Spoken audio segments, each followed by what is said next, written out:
Kapag walang nakita, huwag mong isipin na walang ginagawa ang Diyos, na walang nagbabago. Huwag mong ibase sa nakikita mo ang solusyon ng problema mo dahil nag-umpisa na siya. Hindi mo lang alam. Kasi kung gusto mo ikaw na naman ang masusunod, ikaw na naman ang gagawa ng solusyon, tapos kung nagkaroon na naman ng bagong problema o kaya lumala, ibibigay mo na naman sa Diyos. Hindi ganun yun. Hindi tiwala ang tawag doon. Mas magandang nag-aantay ka na ng mahabang panahon. At least, naaayos ang lahat. Kesa naman, sa lahat ng gusto mo, rush.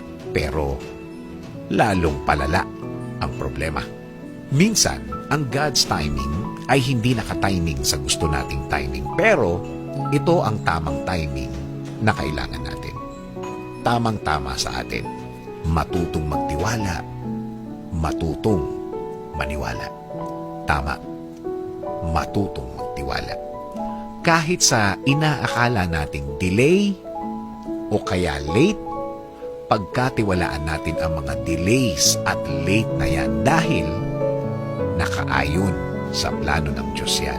Again, kapit lang, maniwala lang. Sabi nga sa Psalm 31:15, ang aking mga kapanahunan ay nasa iyong kamay.